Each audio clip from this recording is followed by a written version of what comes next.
Well, we have an exciting morning of carving ahead of us here in North Gower. I'm joined by Keith, carver extraordinaire. How did you start carving? I just picked up a block of soapstone. An old fellow had given me some, and I just started carving, and this was the end result. Right. Now I import it from Brazil by the ton. That's where the soapstone comes from. This is Brazilian soapstone. And why do you choose to import it from Brazil? It's the colors. We have soapstone in Quebec, but it's basically the same green color, and it gets kind of boring. And all the different colors is, you don't know what you're going to get until you actually sand it up. Like this is Brazilian, this is Brazilian, that's Brazilian, so you never quite know what you're going to get until the final sanding. And what about the pink one that we're looking at? That's a Chinese soapstone from China. That's a beautiful stone. Absolutely. I really like that one. Okay, well, we have a lot to get in this morning, so let's get started. How, when you're making a figurine such as this elephant, how does the soapstone start? Okay, it starts, this is a 4x4 by 6 block that I buy. I cut out a pattern on the bandsaw. It fits in there. And then we take all these rifflers, different rifflers, and you shape the material. When he's finished, we put him in the water, sand him up, and then polish them with floor wax. Why do you put them in the water?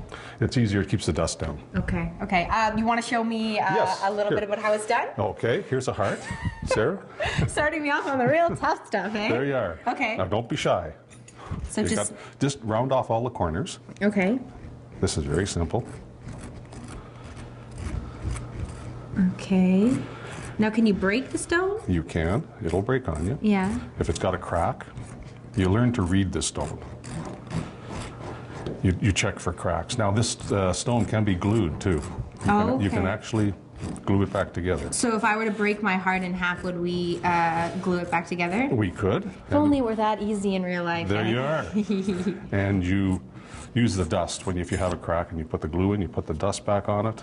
It's the same color and you can hardly see. It's almost invisible. Oh, okay. I'm going to have to go through all of your finished pieces later and see if I can find the different cracks. Oh, everybody's a critic. So would you use this tool to get something as large as this down to the elephant? Yep. These come in a larger size, 10-inch. Yeah. There's regular files. You use whatever you get used to. Yeah. And then what would you use for the flat surface of the heart? You're gonna sand that. You'll see when we put it in the water, you can actually shape with the sandpaper. Oh, very cool. Okay, so are we gonna, just keep rounding it over. Okay. And now people can actually come in and purchase a chunk of soapstone like this dancing bear soapstone. Yep. And we have classes 2 nights a week and 2 afternoons a week. Really? Yeah. And what do I need to bring with me if I want to come to a class? Nothing. Nothing. You provide it all. A few bucks. A few, yeah, exactly. Some money. All right. Well, a little bit later in the morning, we're going to continue working with our soapstone. We'll take a look at some of the wooden figurines that they make here. And look at this. What are they called? Barkmen? Cottonwood bark. Cottonwood bark.